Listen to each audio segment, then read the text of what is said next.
Hi, this is Andy Armacost, UND's president. Thanks for tuning in for this bi-weekly message. And as you know, I typically talk about one or two things that are on my mind. Today, what is primarily on my mind is the COVID pandemic. And I wanted to make sure that you were tracking all the things that are happening across the state and also here in Grand Forks and on campus. And what we've seen across the state and locally is not a good picture.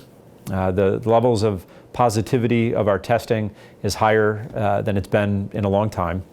And the trend is upward in terms of our cases.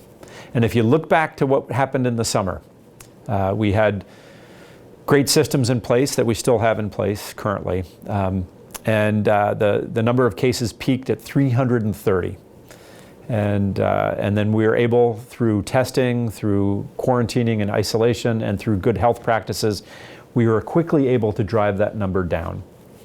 And what we're currently seeing is a number of cases in roughly the 100 to 120 range. And so this number has been creeping up steadily over the last 10 days to 2 weeks. And just know that the resources we have available on campus are sufficient and more than adequate to handle this number of cases. We've hired a significant number of contact tracers. We have a significant number of hotel rooms available for quarantine and isolation. And so I think we're well positioned to handle this increase in cases. However, what I would like to see is us turn the corner. And that just doesn't require the identification of close contacts and positive cases, but it requires the actions that we need each of you to take to prevent the infections from spreading. And so these are the age-old habits that I've always talked about: washing your hands, wearing a face mask, keeping your distance from others, and avoiding large groups, and by all means taking advantage of testing. And I have ample evidence that it's happening well on campus and not well off campus. And so I've been very pleased to see people wearing their face coverings as I walk about campus and as I drive on University Avenue.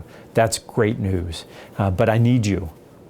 We all need you to make sure that you're doing those same things off campus in your private lives, in social settings and so forth. And I know that it's hard. I know it's hard to be the one person who's wearing a mask, but trust me on this. When you start wearing masks, others will follow. This is what happens when you're a good leader. You take these steps. And I have seen pictures and videos from events that have happened off campus that cause me great concern.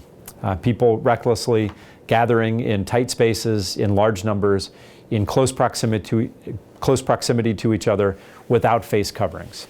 I've seen this happen on a number of occasions. And what I need you to do is make sure that you take the steps to avoid having that happen.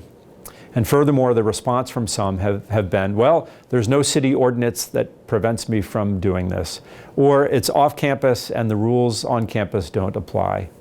That's one way to look at the world. The other way to look at the world is your moral responsibility to keep others safe. And I ask you, when you're in those situations, take the very simple steps of keeping your distance and putting a face covering on. There's a higher purpose here. The public safety of all is what you should be marching towards, not whether or not there's an ordinance that tells you what you should be doing.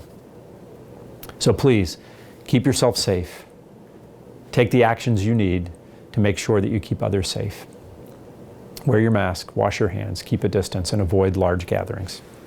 It's simple. Let's do those right things. And when I think longer term about beyond the pandemic, I think about the long-term future of the university. And I think about the bold directions that we can take. And one such bold direction, and you've seen it in our UND Today stories, we've focused a lot on the Space Force, the new U.S. Space Force. We've had 4 space-oriented visitors, the leaders of our Space Force, the leaders of NASA, and most recently Dr. Derek Tournier, who runs the Space Development Agency.